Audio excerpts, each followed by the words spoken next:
Hi, Lisa. Thank you so much for coming on the Feel Good Social podcast, lady. I'm so excited to bring you on the show. Hey, Kinsey. I'm really excited to be here. Thank you for having me. Yes, and I did already introduce you just a little bit in the intro, but I'd love to hear from you. Who are you? What do you do? Who do you serve? My name's Lisa. I'm a fitness coach and remote personal trainer.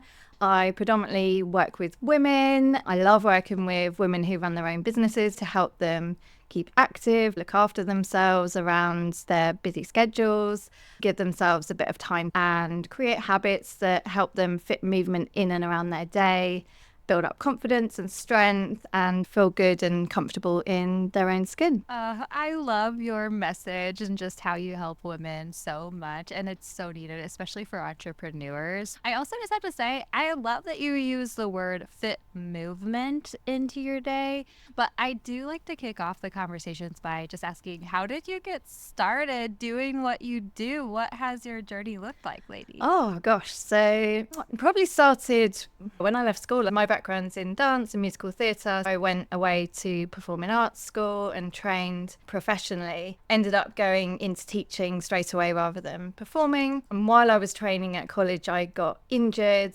and ended up having to have physiotherapy, and that's where I first discovered Pilates and the power of looking after ourselves. When I finished college and started teaching, I realised there wasn't much money in that. So I trained in different fitness disciplines, Pilates being one of them, and personal training and things like that. Fast forward to 2020 when the world shut down. I couldn't do my in-person classes, my in-personal training and things like that. So I went online like everyone else. I've evolved my business to be more online since then. I've got one in-person class and a couple of clients I see once a week. Apart from that, everything I do is virtual. I did some more training during the pandemic, updated my knowledge on the latest information on strength training, looking after ourselves and rehab. I really learned the power of regular movement. All the guidelines around the world recommend that we move regularly, we keep our heart healthy, we do strength training, and so many people just aren't doing that. So I started working with people, creating habits and fitting in movement around their day, because we're busy, especially as women. We're busy, especially as women business owners. We're busy. You've got a family, you've got a life, you've got other things you want to do. So I really focused on building up sort of small movement habits around your day. I'm sure we'll talk more about that as we go on, but that's like my 20-odd year journey in a nutshell. Oh, I love it so much. It makes so much sense to me, especially in the fitness space. There's so many rules, the diets to follow, the fitness plan, an exercise plan to follow. I don't know, for me in my life, and I don't even have children yet or anything, but I just feel like there's so many curveballs being thrown our way all the time. And also navigating my own energy, whether it's my cycle throughout the month or anything like that. But then also, entrepreneurship is so tied up into emotions. And in the world we're living in today, too, with like social media and we're being slapped in the face with all this different type of content, like my motivation, my energy, all that different stuff can shift so much from day to day. I love that you're helping people create habits that are simple and easy, micro habits, you call them, right? Can you tell us more about that idea? Yeah, of course. Yeah. So like you say, we, especially as business owners, one day is not the same as the other. Our energy isn't the same. Our schedule's not the same. So I love to teach people bite-sized movements and habits, or movement snacks. Like we have a snack with our food, we can have movement snacks as well. And it really helps to create sustainability in our workout or our movement habits. Because when we create habits, what we tend to do is we're like, oh, I'm going to work out 3 times a week. And we have all this motivation. Then a week down the line, something happens and we end up stopping. And the reason that is because habits are built up with a series of lots of little habits. There are lots of little steps that we build up over time. So it's not just, for example, I want to go to the gym 3 times a week, or want to work out at home, or whatever it is. It's all those tiny little steps we have to take to build up to get there, basically, to even get on our mat or get our weights out, or whatever it is, or to go out and do a class or something. So we have to break them down into lots of little steps. Some people say, oh, but what's the point? What's the point of just doing one squat while the kettle's on, for example, a starting point? Well, the point is that you start there, because starting is the hardest part. You've got to take the smallest version of what you want to get to and break it down so it's so tiny you could do it on your busiest day. That's your starting point. You keep doing that regularly, whatever that regular momentum, the pulse you want to fit into your day, week, your schedule. You build that up until that becomes something that you do automatically. So you want to make it so simple that it's as easy as brushing your teeth. Then you can start building it up over time till eventually you get to that 3 workouts a week or whatever it is you want to do. It means you've got that starting point you can go back to on your busy days. So one, it's a way of building up habits over time so they're sustainable, they last. But two, it's also a really great way to break up our days. You're at your computer most of the time working away, and then we're like, oh gosh, I haven't moved for ages. I've got a foggy head. I've been staring at the computer. We're like, I haven't been outside for hours. So it's another great way to break up your day. Go and do 5 minutes of a little dance party, stick on some music, go out for a short walk, get your eyes away, looking further ahead than just your computer screen. So yeah, that's in a nutshell what I really like to teach. Those stepping stones, those small bits, those micro habits that build up to longer, bigger term goals, but also to fit movement consistently. So it's not about being constant, it's about finding that consistency that works for you over time. What you said about getting out the yoga mat, is one step Yes. that we don't even think about often, but sometimes that's the step you're dragging your feet to do. Or there's all these little things. And I always say something is always better than nothing. Go and start, even if you don't feel great. There's definitely some days when you need to rest, absolutely. But sometimes it's, do I need to rest, or am I just being not lazy, but can I just try? Can I do something? Quite often you'll start something, you'll maybe go for a 5-minute walk, you'll pick up your dumbbells and do one, whatever it is.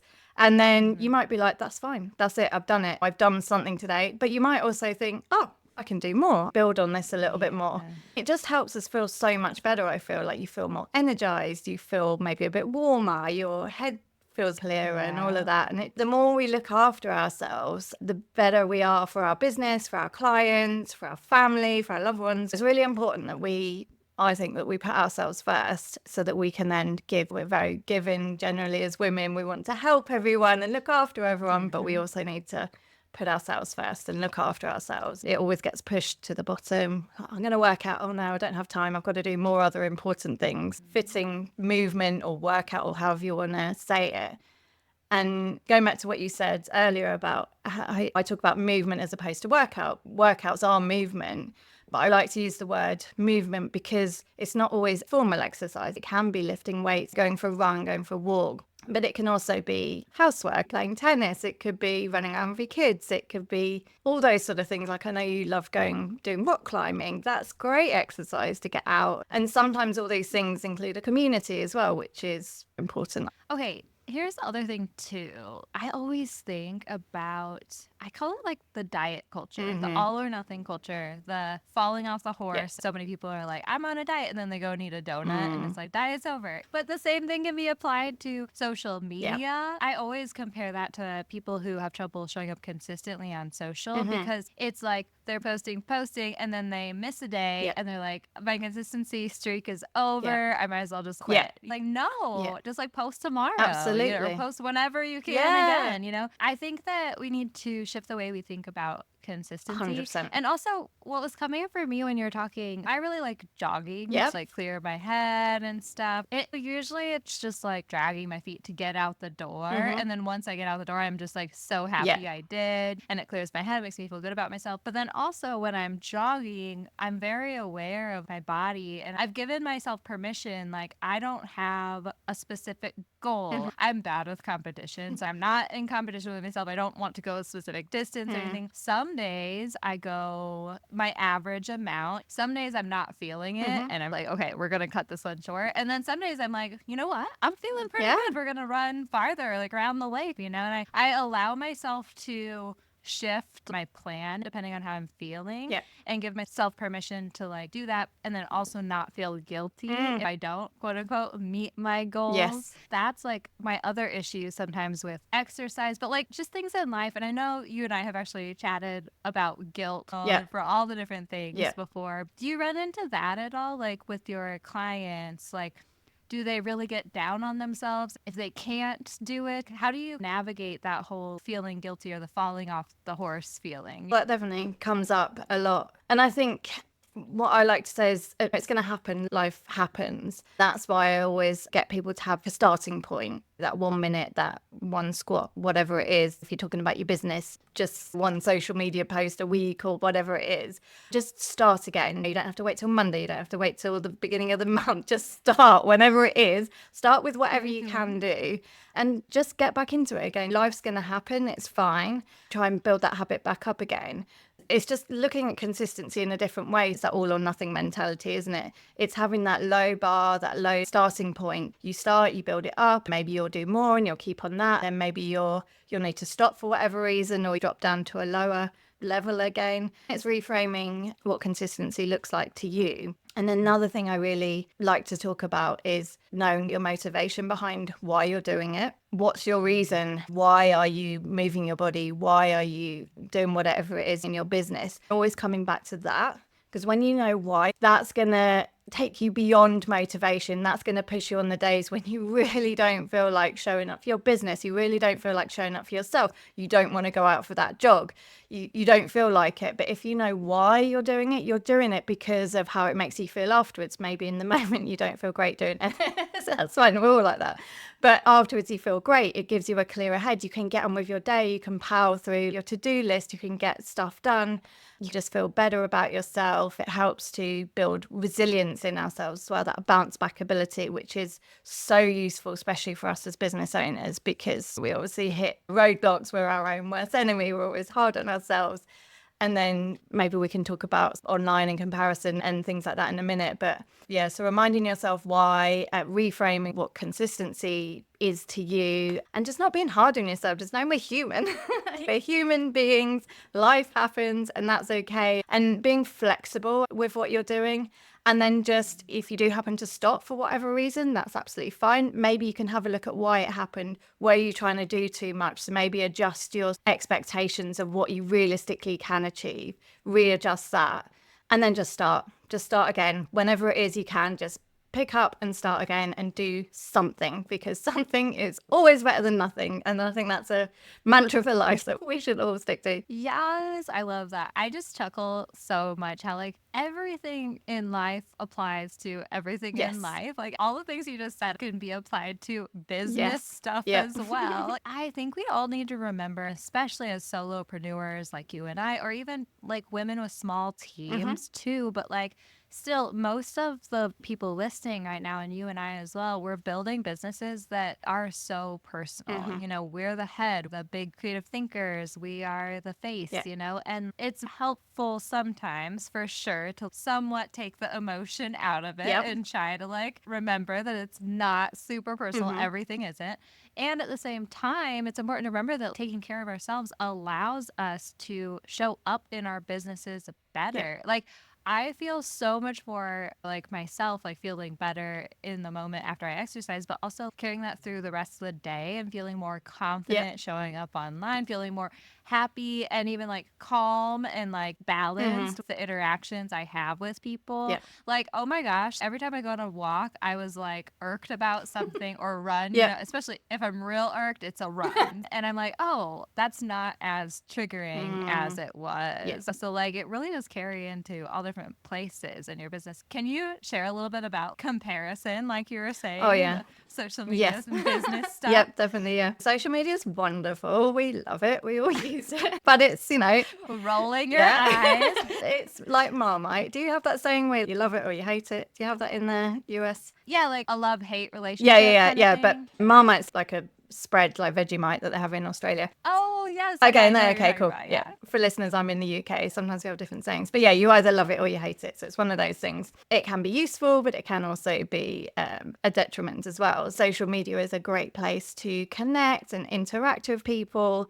It can sometimes be a great place to get information, as long as we run that information through our critical thinking and our filters. It can also be a place of misinformation. You can go on there and start comparing yourself, whether it's looking at things to do with fitness or whether it's to do with your business. We can go on there and be like, oh, but everyone's telling me I have to do this and I should do this. They're telling me this is the right way, but also they're telling me this is the right way. And it's like, what is going on? Which is why I love to simplify things for people, give them a few basic facts based on science and solid principles. It's the same with our business, having those solid things that we want to do and being secure in what we stand for and what we want to do, and taking the information in, again, running it through that filter of, does this work for me? Am I just gravitating towards the latest shoulds and this, that, and the other because, I'm feeling a bit lost or I'm feeling a bit emotional? So yeah, definitely knowing that we're all unique. Social media is a highlight reel. It's not showing every second of every person's day. People are only sharing on there what they want to. So it's remembering that and having strong boundaries with social media as well. If for whatever reason, even if it's someone like your best friend or whatever, it's sort of triggering negative emotions in you, you're starting to compare yourself, you're feeling bad about yourself because of something they've posted. Set some boundaries and mute. I mean, it doesn't matter. I mute people all the time. You can mute people on Instagram. They're never going to know that's happened. You just won't see their stuff for a while. If it's someone who really just doesn't fit, you can block them. Limiting your time that you're spending on social media is very important. Maybe having a goal when you go in. Am I going in just to scroll for 5-10 minutes? Set a boundary, set a limit on that. Am I going in to interact? Am I going in to post? Okay, I'm going in, I've got my thing, I post, I get out. So yeah, definitely being mindful of how you're feeling and sitting with that and thinking, right, why am I going on here?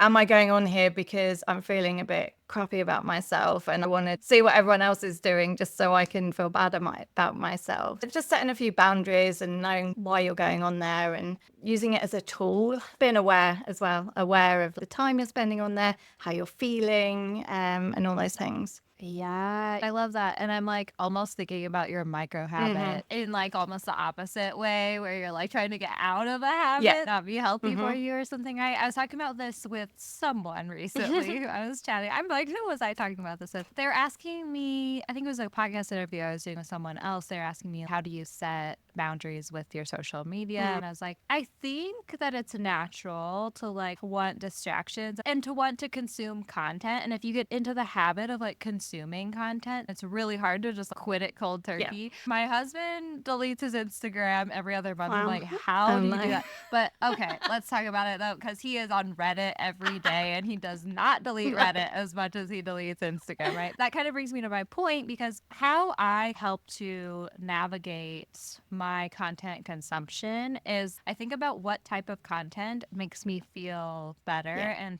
feel better in the mind, feel better emotionally, and just like more healthy, right? And so instead of just like quitting Instagram cold turkey, I've more so been intentional about, okay, instead of scrolling Instagram, how about I listen to a podcast? And I love podcasts so much more because Instagram, you're scrolling along, it's like different topics every 2 seconds, and you don't have control over what you're about to see, right? And it can just be so jarring.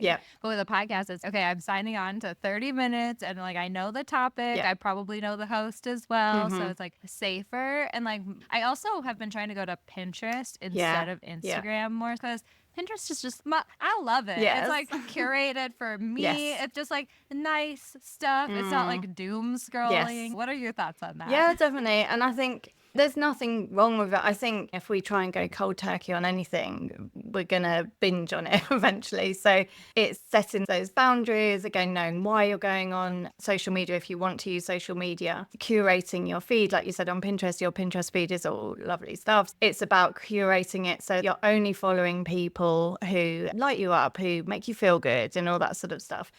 It's good to have, obviously, there's lots going on in the world. It's good to have your pulse on it, but maybe only see those things when you're in the right headspace. It's not going to hit you first thing in the morning. I think also being mindful of when you're using social media, setting boundaries for yourself, so maybe you don't use it first thing in the morning. Take some time to set yourself up. You do some meditation, go for a walk, do some exercise, whatever it is that helps to set you up for the day so you're strong, you're resilient for the day, and then maybe have a little bit of time mindlessly scrolling, because there's absolutely nothing wrong with that. Sometimes it's a nice way to connect. Switching to other things, like you say, a podcast, and you could pair that with going out for a walk and listening to something educational, or it could be something, there's podcasts out there where it's just a nice listen to. Like I love reading, I love to listen to podcasts about books and recommending books and things, so that's sometimes a nice bit of escapism. Yes, again, going back to those boundaries, setting those strong boundaries when you're using social media, if you are using it, if you want to break a habit or cut down on a habit, replace it with something else. It's a lot easier to replace a habit than it is to cut something out. So if you want to cut down on your social media, you can set up things on your phone like focus mode, so it won't let me go on certain apps even if I want to. So, you know, when you go to reach, it's just a habit. That's all it is. Reaching for our phone, scrolling through Instagram messages, blah, blah, blah. It's just a habit. So we need to break that cycle by replacing it. When you go to reach for it, you replace it with something else. A glass of water. Okay, I'm going to go for a walk. I'm going to stick a podcast on. And the same in the evenings. Make sure you have a cut-off point in the evening so you're not doom scrolling on your phone before bed, and that's the last thing going in your mind before you sleep, which is not great. Finishing your day with meditation or something that's going to wind you down so you've got a good hour or so where you're free from screens. But then also, like you said, using other things like Pinterest. Like I love Pinterest. There's always nice things on there you can read, lots of tips about setting boundaries, replacing one habit with another habit. Hopefully that's helpful. Yeah, definitely. I totally agree with replacing your habit. That's so much better than like, okay, I'll be honest with you. I don't like those like focus apps and the ones that like totally take me out. Like I frustrated me. It almost makes it like worse in a way for me myself. But yeah, I love like the replacing things. That's what I've been doing with Pinterest. I also, for example, I recently stopped drinking alcohol. It's been so much easier to replace it with like spin drips, they're called. They're like a fizzy water with fruit. Oh, nice. And I've also been doing just some like non-alcoholic beer just because when I get like the urge to be like, ooh, I need a cool down at the end of the day, just having either something fizzy or even non-alcoholic, it's just like the mid step, right? Yeah. And then just another thought for any listeners, I don't really do news very much at all. No. I try to really set boundaries with Me that too. because it's so bad. I really like the CNN 5 Things newsletter. I'm signed up to that, and that's pretty much my main news source. And it is delivered in the morning, but I really like that for just getting my little gist. And like, you know, if there's something I need to look into more, I can. And also just making sure that it's not completely taking over my energy and like draining me. We really need to be aware of, as entrepreneurs, how our energy is throughout the day, managing that and being able to navigate it in a way that allows us to do our work and be as productive as possible. Yeah, But definitely. can you share just like a few micro movement habits that people might start putting into practice throughout their day? Like, what are some of your favorites for getting your clients started? Yeah. I really love to get, especially women, at strength training because it's so good for us.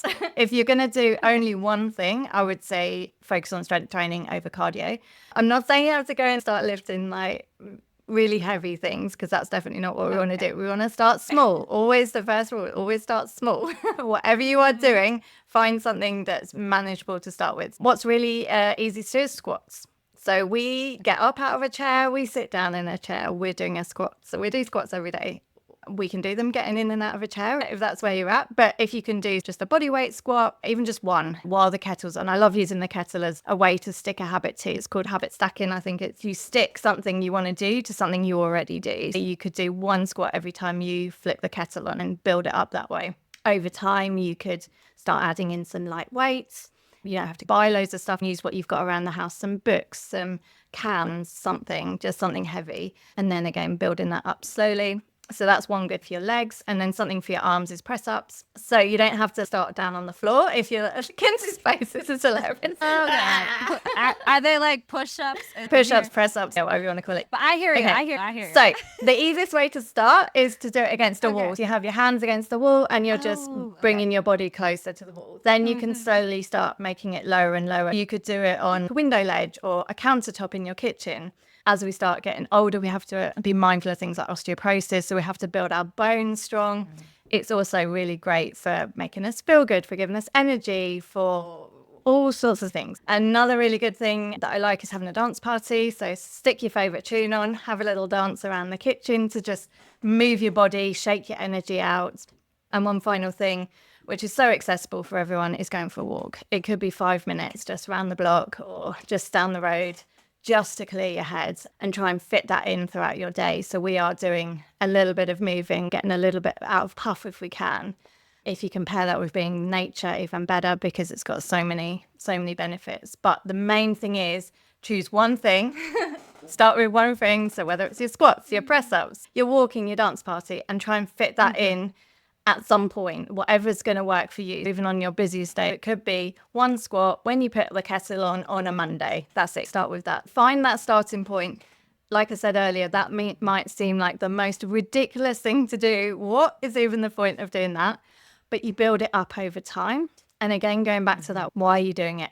Why are you doing this? Because it makes me feel better. It's going to make my bones stronger. It's going to make me stronger into my old age. Like someone I follow online, she talks about building her old lady body. It's not about how you look. It's about how you feel. So it's really doing it for you and how internally it's going to make you feel. In the long term, it's going to be great. We're all about sort of short-term gains, aren't we? We want to know why. What's in it for me now? Why should I do this now? Kinsey hates doing squats and press-ups. Why should you do them now? Because it's going to make you stronger, more resilient, be able to climb up those rocks and have the strength in your arms, the strength in your legs to do the things you love. So if you hate doing squats, press-ups, whatever, think of a reason why. Maybe you have an activity like Kinsey where she loves her rock climbing, you love playing tennis, you love whatever it is. Know that doing these things are going to help you be better at those. I love dancing outside of what I do. I love swing dancing, like vintage Lindy Hops dancing. Doing all of this helps me with that as well. It helps me to dance longer, gives me stronger legs, makes my lungs better so I can dance for longer. Start small, three or four, maybe little micro movements. Whatever it is you want to do, break it down into the smallest version of it. Definitely try and fit some strength training in. I would recommend starting with squats, press ups, something for your arms, something for your legs, and a little bit of cardio, something that gets you a little bit out of puff. So a walk is great, a jog if that's your thing, a dance around, trying to get up and down the stairs a bit more if you can. Start small. Know that something is always better than nothing. We're looking at consistency rather than constantly. Yeah. I have loved everything that you've shared with us. And for sure, just the way you were explaining even the press ups. I'm going to start saying that now. Push-ups. And I think I can start doing that for sure. Like every morning I wake up, I make a coffee. Yes. And the coffee, we have like this like fancy schmancy espresso machine that Brett bought like 6 years ago. So it takes a little longer to make a coffee. So I'm like, okay, I can do just a few push-ups like off the counter. Absolutely. Even. Yeah. That feels good. Yep. Also, just have to quickly throw out there that next time I go on a run, I'm totally going to post on my Instagram stories and say, I'm puffed out. Or wait, what did you say? Puffed out. Out of puff. I'm out of puff, Lisa. I'm going to totally use that because that's so cute. But anyway, lady, thank you so much for coming on You're and very having welcome. this conversation. Can you share how everyone can find you, connect with you? I know they'll want to. Probably Instagram, and I've just said that we've talked all about limiting Instagram, but it's a happy place to come. So Instagram is at Lisa Dawn Beckwith. My website has all my information on there, lisadawnbeckwith.com. It's got information about my podcast that will be coming back soon if you want to listen to some podcast episodes all about everything we've talked about. If you're interested in working with me, you can fill out my form, my Work With Me page, and we can have a chat. I work virtually, so it doesn't matter where you are in the world. I've got a habit tracker that fits perfectly with what we've been talking about today that you can download for free to help you be more mindful of what you're doing and how you're feeling. So you can download that for free at my website, lisadawnbeckwith.com/tracker. It's got a couple of little videos in there that help give you some ideas of how you can fit movement in and give you some ideas of movements you can do like we've talked about. Definitely message me, connect with me. I'd love to work with you and chat. So yeah, and just remember that you're amazing, keep moving, focus on how you feel rather than anything else, because it's so important to feel good, like this podcast, Feel Good Social. Yes. Thank you so much for sharing with us, Lisa. I can't wait to go download that tracker myself. I appreciate you and I've loved our conversation. Oh, thank you, Kinsey. Me too. Bye.